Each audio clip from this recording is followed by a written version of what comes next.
The Abuse and Torture of Lydia Gouardo, presented by Elsie Reed. Lydia Gouardo was born on November 13th, 1962, in Masons-Alfort, Val-de-Marne. When she was 3 years old, her mother and stepfather, Raymond, split up.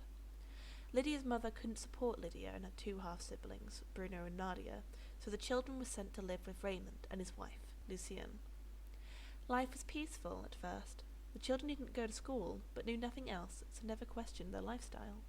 Raymond ran a mobile printing press business out of his van and taught the children how to write so they could help him make cards to sell.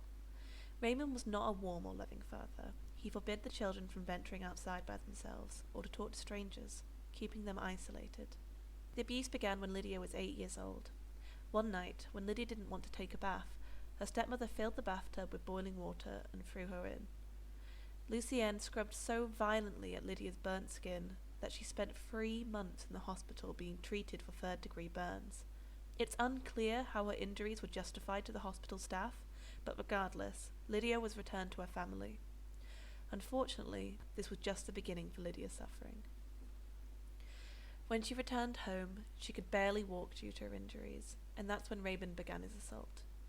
Lydia, being a sheltered 8-year-old, had no idea what was happening when the man who raised her began touching her inappropriately, and when his assault escalated to rape.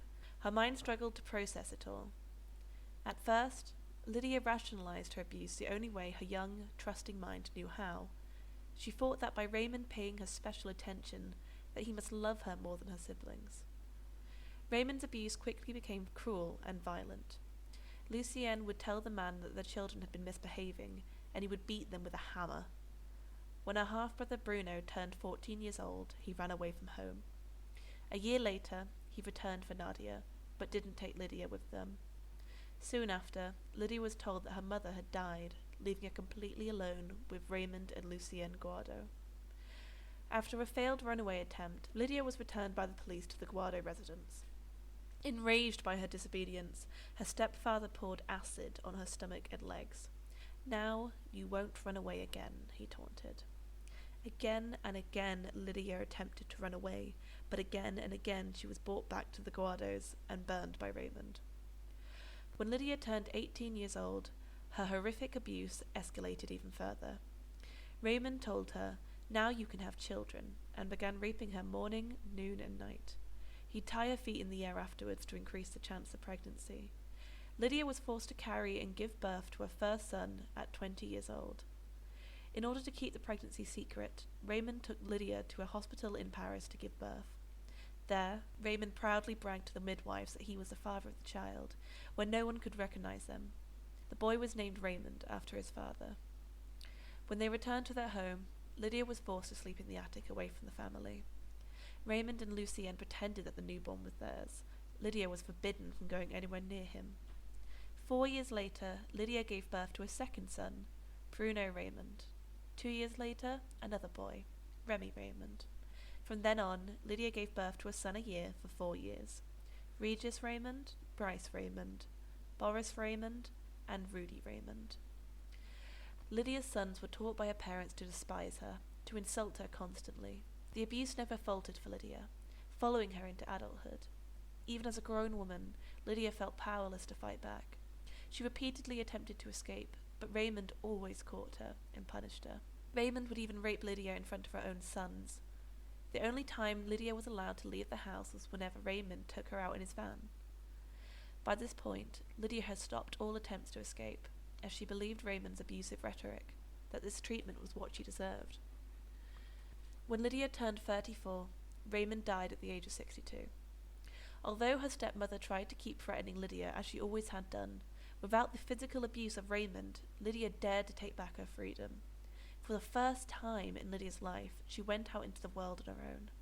The first place Lydia thought to visit was a local disco, where she met Sylvian Scirillo. Lydia had never seen so many people in one place, all moving freely and without a care in the world. Sylvian approached Lydia and asked her to dance with him. The two quickly became close, Lydia opening up to Sylvian about her horrendous mistreatment her entire life. Sylvian was shocked, but was supportive of Lydia, encouraging her to take back her title of mother and treat the sons Raymond forced her to bear with love and compassion. With Sylvian's help, Lydia and the boys learned to love and respect each other. Sylvian helped Lydia learn to trust others, to show affection and to respect herself. Lydia's stepmother, Lucienne, hated Sylvian and moved out of the house, much to Lydia's delight. The more confidence that Lydia built up, the stronger the anger inside of her grew. Lydia came to understand that she hated her stepfather. Lydia resented him for stealing her childhood, ruining her youth, and poisoning her idea of sex and intimacy. Coming to this realization, Lydia decided that she wouldn't let Raymond steal her future too. Sylvian encouraged Lydia to take her story to the police, but despite both her siblings having gone to see them before, the police didn't care. It took 10 years for Lucienne to be found guilty of failing to prevent abuse, and she was let off on a suspended sentence. Raymond, of course, was never charged.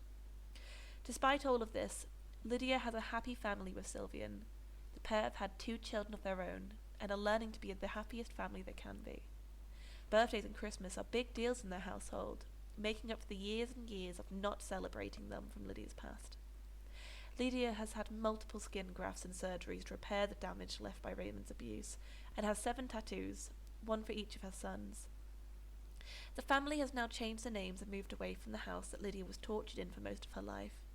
The family are happy and working to build a better future for themselves.